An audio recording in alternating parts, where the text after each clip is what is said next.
Hey guys, it has been a minute since we went live. I am settling in very slowly. As you can see, I still have nothing on my walls here, but my new office is coming together. So my name is Paige Schulte. I'm with Windermere Real Estate and here to give you a market update of what is going on in the Gig Harbor market. I am a local agent. I sell almost 100% in Gig Harbor, but I do go out to the Port Orchard and Bremerton markets here and there. So here to give you an update of what's going on. It's been a few minutes for sure. I think it's been about 3 weeks since I gave you a market update. I've been out in the field, just trying to not only get the highest amount of money for my my sellers, but really having to work the market out there for my buyers. So we've been successful. We had our last 2 weeks, we have about 5 or 6 in contract, which is amazing. So we're hoping to have the same kind of luck and strategic maneuvers this weekend coming up. So let me give you guys an update of what's going on. It's so funny because I updated these numbers right here. I did update these numbers, but really, so that's what it looks like right now. For last time I did this update, we had 44 homes on the market. We now have 45, which is crazy. So let me save this right here. 45 total homes on the market, but our pendings are up. So last time, 3 weeks ago when we did this, we had 44 homes and 128 pending. And right now we have 45 homes with 167 pending. The important thing to understand is that we do have inventory coming on. You can see the pending numbers are going up, but we just don't have the absorption rate, which is the rate that they're selling, is so fast. So the homes are coming. We're seeing a good number of them coming on. Little disappointed in the Thursday numbers because that helps us get to, get to booking out our showings over the weekend. Hopefully they were delayed by a day and they're coming on today for the Gig Harbor market in particular because we didn't see a ton come on yesterday.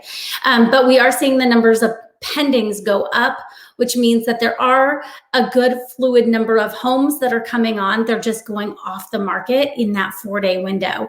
They list on Thursday, they're off the market by Monday and Tuesday. So Monday and Tuesday, if you looked at the numbers, they look like they're the highest. But that's because offer review dates tend to happen on Mondays and Tuesdays. So total number of homes is 45. 800, if 800 and above is 27 total homes, and 800 and below, there's only 18 homes. So when you look at the price point that you're buying in, it's going to be really important that your agent prepares your mindset for the offer that you need to write to win. So that's buyer tip number 1. What you need to know going into this is that you've got to choose an agent that knows this market, that knows how to get you to the point where you can win. So do they know how to write airtight contracts? Right now, the buyers that are winning have they have their down payment and they have their closing costs. And then they also have this pool of money because the buyer with the highest price and the highest 22 AD, which is in case of a low appraisal, they have some money tucked away on the side that they can bring to the table. So that is a really big indicator of who's going to win. The other thing that wins is knowing the contracts like the back of your hand. So hiring an agent that has the relationships and that knows the contracts so that they can write a contract that is, this is going to sound horrible, but that is not buyer friendly. It's seller friendly. It's the most airtight contract with the highest amount of money and the highest amount of low appraisal protection so that the seller has a guaranteed purchase price. So that's super important. And in order to do that, you have to have an agent that understands what the market conditions are and how to write a contract. Not every agent knows the MLS forms like the back of their hand. If you're hiring a brother, sister, cousin, part-time real estate agent, they might not know how to write a contract to win in this market. And if you're like, I've lost out 4, 5, 6, 7 times, well, why is that happening? What are you not ahead of the curve on that some of the agents are writing in? And then it also comes down to, do you this market is not for the faint of heart. For the buyers that are out there that are like, I'm really risk adverse, I really don't like taking chances, this is probably a very stressful market for you. It is a stressful market. Because we're going to ask you to write things in the contract that the seller will accept. And right now there are buyers that are bullish and they are going in hot. And if you have low tolerance for risk, it is a tough market to be a buyer in. So the other things to recognize as far as the statistics go is that the average days on market, this is across all price points. So this is a really low, even for our top $3.2 million houses, very expensive luxury market. Across all price points, it's 11 days on market. So if you're looking at a more median priced or a well-priced home, it's 4 days on market. The average price that they are selling for. So a lot of people are like, Paige, remember that crystal ball that you don't have? What is this going to sell for? Based on the statistics and then what we're seeing coming out of the market, we're really looking at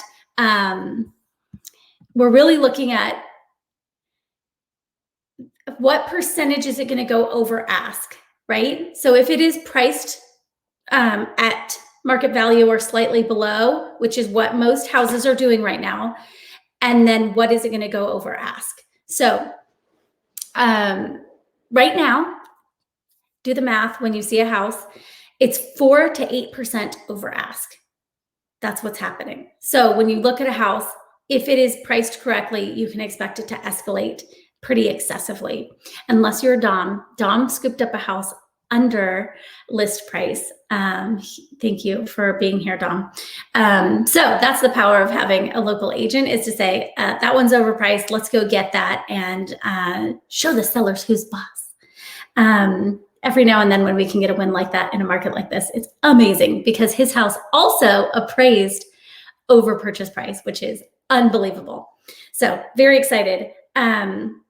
Okay, showing time. So for sellers, if we're talking about what sellers need to know right now, then we are talking about making sure that you know what a good offer looks like. Does your agent know what the best offer in the land? Does your agent know what the market is capable of giving you as a seller?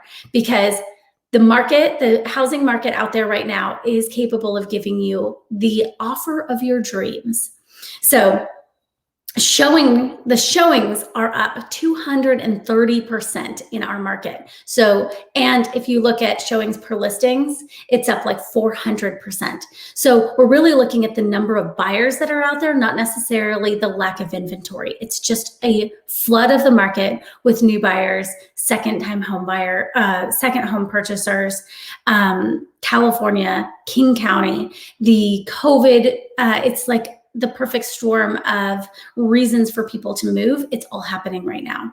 So the strong offers. So if you have an offer review date, expect that you're going to get some strong offers. If you are a buyer, right now, a lot of times what's happening is that the well-prepared agents know what a really good offer, the heart stopper. What does a heart stopper look like? And they're writing it early. So they're putting that out into the universe, into the seller's hands and saying, you know what, if you really love me, you would take me right now.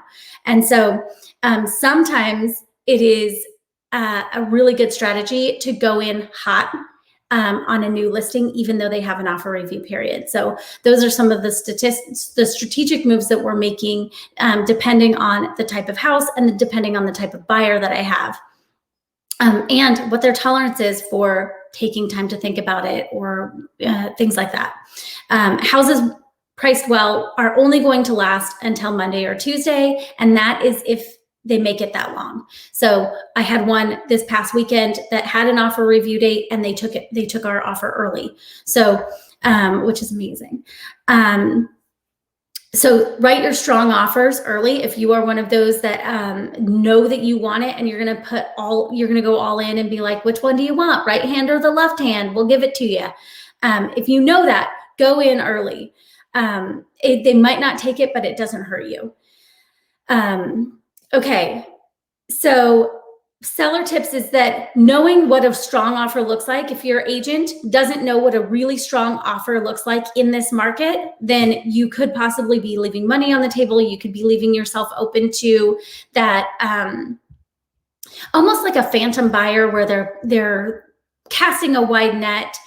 We haven't seen them putting in offers on multiple houses, but California is seeing that, and those are called phantom offers, and they're going out and seeing which one wins and backing out of contracts. So you want to know what areas of the contract. You have to have an agent that understands the MLS contracts, and they just changed back in February. They changed a bunch of contracts that actually help the sellers be able to navigate multiple offer situations and make sure that you guys have some protections, because prior to that, a lot of the contracts were written very buyer friendly. So someone that knows what the market's capable of, knows the right questions to ask to tighten up the terms and to make sure that when you have 4 to 8 offers in front of you, that you're really picking a very solid one, because it's still one buyer at the end of the day that you have to pick, and you cross your fingers that they can make it to the finish line. So it's important as a buyer to put those terms on paper. It's your first impression in a sea of buyers. And then it's the seller that comes in and says, I know the contracts well enough to know, is this good? Is this bad? What's the appraiser going to think? How is the lender going to do? Are we getting a lender? Do we have a lender that is in town that can get us a local appraiser? Because all of those dances have to happen to get you to the finish line. So that's what I have for you today. The market is raging. If you are thinking about selling, please talk to an agent and price your house correctly. Because if you don't, I saw one come on that is grossly underpriced, which will be a challenge for that seller with the number of offers that they have. Their neighbors will be mad at them. I just wish they would have talked to an agent about how they price their house, because it's so underpriced. I can't even. If you want to know what house that is, go ahead and send me a message. Call me. If you have any questions at all, I'm always here giving you all the things related to Gig Harbor, Port Orchard, and Bremerton housing market. And I have some new inventory coming on, so don't you worry, buyers that are out there. I got you. We are going to do our part into making up some of this inventory shortage. So new listings coming soon, but we are in full market prep, because we don't cut corners here in the Schulte land, to make sure that your house gets the most for the money in the market that we're in. So I will talk to you all soon. Cheers. Have a great weekend, you guys.